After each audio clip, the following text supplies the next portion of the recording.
it's Joe. I'm here at the airplane with that guy. Hello there. There's Ernie.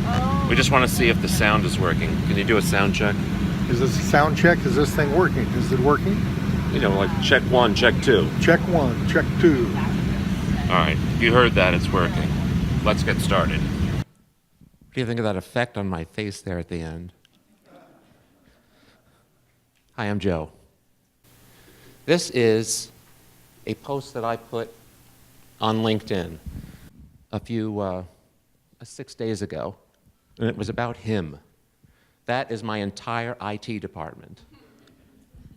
He stayed up until 4:30 in the morning one day because I had something that needed to go out, and I've only known him for like a month. And he picked me up at the airport. That's Matt. You want to get to know him. That's it, Matt. And my friend Sarah is here. Hi, Sarah. We were in a play together at the Wharton School in 1992, and she was my TA, my teaching assistant, and I was Professor Cash. Thank you for coming. She came just for this. Okay, now I'll do some work. Where'd I get those pants? From the wardrobe department, yeah. How many people know who that is? Raise your hand if you know who it is. One guy? Two? That's Puddles. He was on America's, what do they call it? Got Talent. I don't watch the show. I don't watch the show, but a friend of mine liked him on Facebook, and I discovered him, and then I was listening to him for like a really long time. Why did I bring Puddles with me? You might ask. And I would answer. And I would say, Puddles, his full name is Puddles Pity Party. And so I would like to start by asking the audience, who feels pitiful about medical device marketing? Who doesn't like it? It's not fun, it's hard, got harder. One person, one honest person in the room, everyone else is happy? Then my talk here is done. Thank you. Well, I had a backup plan just in case that happened. Puddles, I just saw this. Puddles is appearing in a number of cities, and while that may not be relevant to you, the fact that you can buy tickets on YouTube is relevant. Now, not for medical devices, but there's a lot of different ways to do a lot of different things, and, well, Puddles is a good example of it. Don't look at me like that. Okay, so I was here last year, and because I was here last year, I have had to look at that picture for an entire year. It's like, what was I thinking? What was I doing? And why is it right on the homepage? These are all questions we want answered. So after this, where's the photographer? Take lots of good pictures of me. I got my jacket on. Anyhow, so let's make sure we... Yes, please. Okay, I'm going to do just one slide from last year because it's, frankly, the most important thing I have to say. If you are in business, this is like the one slide you take a picture of with your phone, so you can all get out your phones and take this picture. You have to fill in these 5 blanks to make sure that you know what your positioning statement is. It's not romance copy, but you got to make sure that you know precisely who your target is and how you're going to market yourself and what the primary benefit you deliver is and how are you going to support those claims. I talk a lot about it, but not today because I have more things to show you. You're the first to see this video. I'm very excited about it.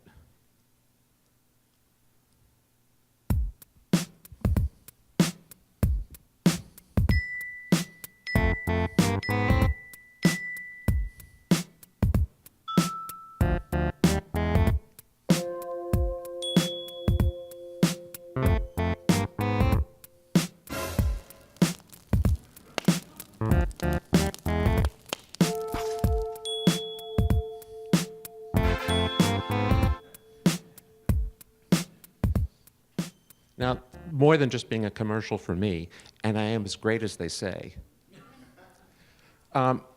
I needed just some way to finish this thing, but in my little advertisement for this presentation, I said I was going to tell you the one thing you need to know. And the one thing you need to know is you have to do content. You have to produce things, because if you don't say things that are relevant, I am not going to listen. How many people use ad blockers? Good third half of the room. Well, we block out everything we don't want to listen to anymore because we can. Technology has let us. So if you have something that you want to say to someone that you want to buy your stuff or your service, you've got to make sure it's relevant. And it's not good enough to just put a 2-paragraph blog post together and say, well, I blogged. No. Either it's remarkable or it's not going to get seen. Who knows where that movie's from? What picture that is from? I love that film. But the reason I chose that particular picture is because I had a really bad depression last year. I'm telling you this. And whenever I get depressed, it is typically work-related. Anyone ever do that? You don't have to raise your hand, but I know you're out there. And the thing that I was really struggling with is content the only answer? Because I don't want to write all this stuff all the time. And I have clients who have really tough things to talk about. And I don't know how to talk about it for them. So what are we going to do? So I'm better now. Thank you for asking. Some of you in the room are hearing this talk and are thinking, he's weird, and when will he finish? Others are thinking, if you're telling me I need to make content, I don't know how, and I'm afraid. And that is not an unnatural reaction. And that is another not unnatural reaction. I really don't know what I'm doing here. How many people saw the video promoting this event? Show of hands. Okay, well then you get to watch it. Oh, I'm back, baby. Me and Golka together again, MedTech Monday, January 22nd. In my presentation, I'm going to discuss the fundamental change to medical device marketing and the thing you have to do if you're going to be successful. This fundamental rule applies no matter who on this list you are marketing to. I hope to see you January 22nd, where I'll be joined by Michael Wickert, Rand Brenner, Michelle Lott, Nick Anderson, Ken Hubbard, Scott Hamilton, Laura Nobles, Carl Mayer, and of course, Dan Golka in his third MedTech Monday, January 22nd, Costa Mesa, California. I hope to see you there. Stay tuned. I show you this for a couple of reasons. One, I enjoy watching it. Two, because I want you to know that that 35-second spot, that's my front yard, and I stood out there with a camera for 35 minutes because I was wholly unprepared and I didn't know what I was going to say. And you know all those swipes? That's because I never said more than 2 sentences at a time. And my video editor made it look like it was exciting that I didn't know what I was talking about. The point is that we use less than 2% of the footage. So if you're thinking, I really don't like being on video or whatever, get over it if you have something to say, because you can leave all of the bad stuff on the floor. And we had a lot of bad stuff, 98% of what I shot. Oh, I'm back, baby. Okay, I Me know and I'm Golka. back. Whenever I have these videos, I don't know what I'm supposed to push. So I posted this on my timeline, and it got 5,560 views. That's a lot, right? And I can't think of any other event that did something fun like this that might engage someone just going down just like, come to blank, blank, blank. So this got views, and it got comments, and it got likes. How many are a member of the medical devices group that I lead on LinkedIn? Hi. 2 weeks ago, I was talking about the new event that I host every year, the 10X Medical Device Conference. Now I have a new partner, and so I had to do some rebranding. And it came down to 2 designs from my graphic guy, and I could not choose. And I said, why don't I ask the world instead of me choosing? Because instead of saying, will you go, I can say, what do you like better, green or orange? That's not so intimidating. And so they came and voted for what looks nicer. I'm not saying give me your stuff or your email. What color do you like better? And once you choose that, I didn't put this in the presentation, there was a place where I said, if you are doing design, development, manufacturing, or commercialization, then you should fill this in and I'll send you the brochure, which I happen to have printed out and they're in my secret back pocket. And I printed both of them just so that, actually orange won, but the point is that I didn't know what was going to win, and I just thought it'd be more interesting in the conversation. And I'm looking for people to become interested in what I have to say, just as you are looking for people to become interested in what you have to say.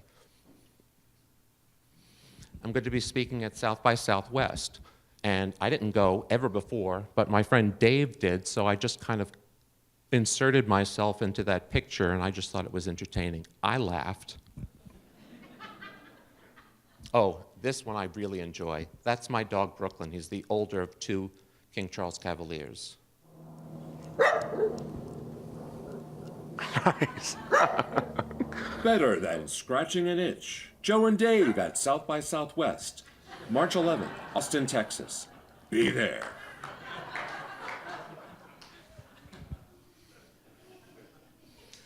So, you know, you might be thinking, okay, he's a bit of a character, he's using a garbage can, and this is not a typical presentation. I grant you that. So what does this have to do with me? Because I sell ball screws, or I do services for, you know, regulatory, it's really serious stuff. Well, this is a video that was done for a client of mine, Imicor. And you've never heard of them or their technology, but I'd say if you watch this 15-second clip on their homepage, you immediately know what they do. You can get an ultrasound picture of the heart using a probe down an esophagus. Now, is that hilarious? No.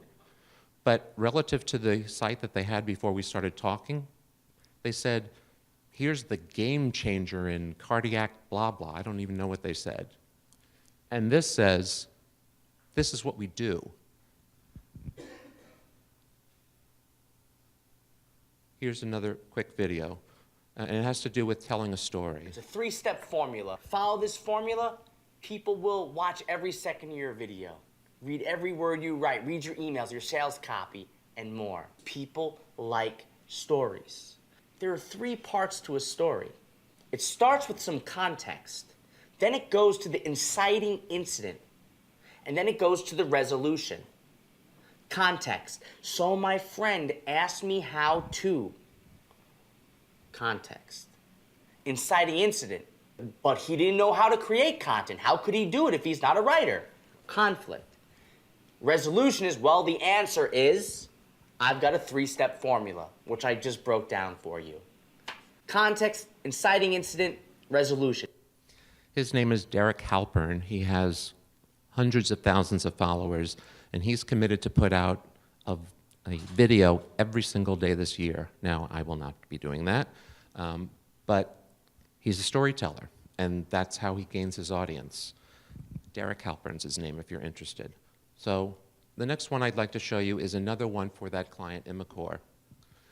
I went to one of their sales meetings. So it was just the CEO, a room worse lighting than this, smaller than this. It was just talking. And I shot a video of it. And then I gave it to my friend Lucia, who works magic on video. And this is what she created. Where are all the time complications and resource utilization coming from, right? It's not coming from the 50-year-old who has uncomplicated pneumonia.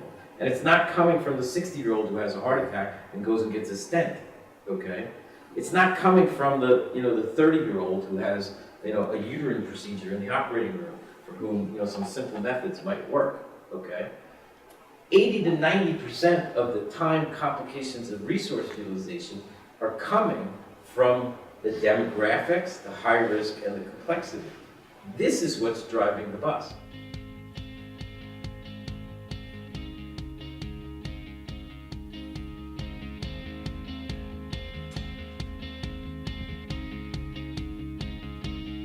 So in the old days, So I'll stop there.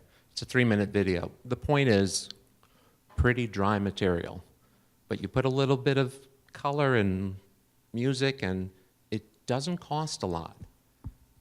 So the main message of today is, if you have something to say to someone, please be as engaging as you can. And if you say, but I'm an introvert and I really don't know how to write, well, then I showed you that flow chart. You're either on fire or you have to pay. It's a classic make versus buy situation. If you need to do it, you need to do it. And that's the only way you're going to get a message across. Here's one last example from this company. This is a slide they had been using for years. It was done by a hospital.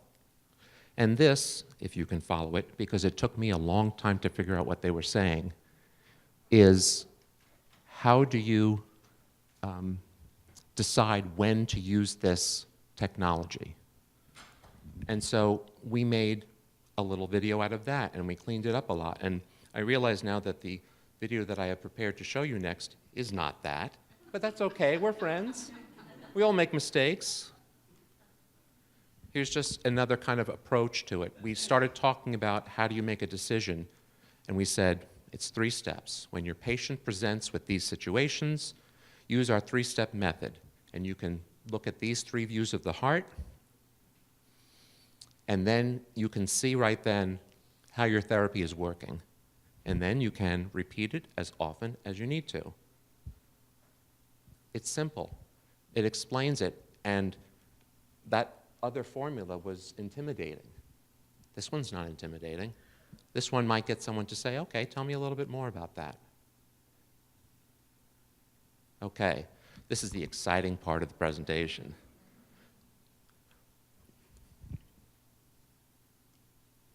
Who here does not have a smartphone on them? Raise your hand. Great. Everyone take out your smartphones. Raise them high in the air so I know you have them. Now I want you to send a text. I want you to just type in the word device to that number, 44222. Whoever does it first gets my applause and congratulations. Yes. Anyone do that first step yet? Then you got a message from me. It was a short one. I didn't say it was Joe, but I could have. And I said, if you want, give me your email address. And if you do that, you will get a link to my calendar, and you'll get a PDF of this. And honestly, I finished this presentation about 25 minutes ago, so I'll send you the slides if you want later. But what I just did, you can all unsubscribe tonight, now if you like. But anyone who played that little game just opted into my database.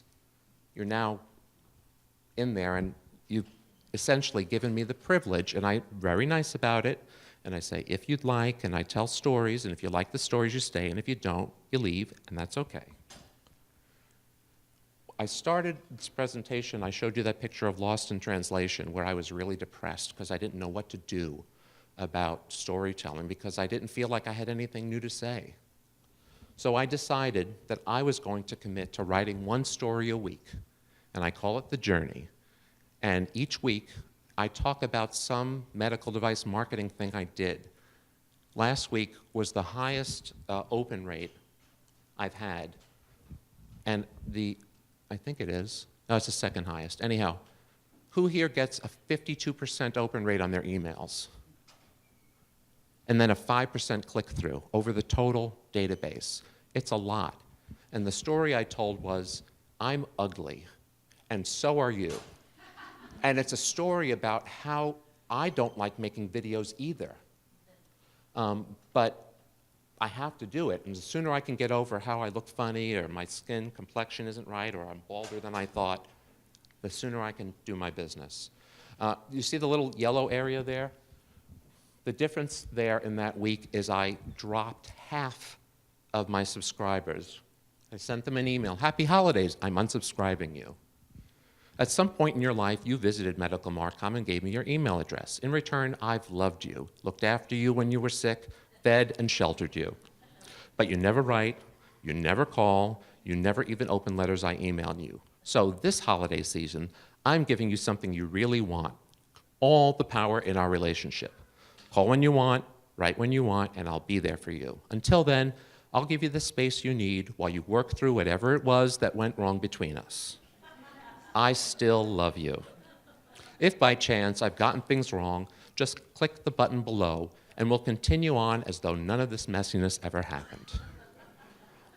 A handful of people did, most people did not, and they were gone because they weren't opening, they weren't interested, and I don't need to be a pest about it. This is just a small graphic representation of my open rates and my click-through rates because I'm talking to people who are anticipating me every Wednesday, like clockwork, 8 a.m. Pacific time, that email goes out. And they're looking for a story, and the people who choose to stick around know that next week's story might be more or less outrageous than this week's story. So I've managed their expectations, and I have the pink area there is when I had a different email provider. Now I use a group called Drip. I'll send you a link if you're interested. I love it. I have 67 replies to my emails. People saying, that resonated with me, or that was funny, or why would you ever send this? Take me off your list, you idiot. And then I have some 324 people who said, I am not in the market for this stuff. So I merely talk to the 1,000+ people who are. And that's part of a communication too, that that's a two-way thing. So in closing, I am great, you are great too. You can text me if you'd like to get on my calendar or talk about medical device marketing stuff. I love this stuff, don't be afraid of it, okay? Now, for the camera, why don't we all stand and give me a rousing standing ovation? Really? Oh, thank you so much. Thank you. Oh, thank you. Thank you. Thank you very much. Thank you.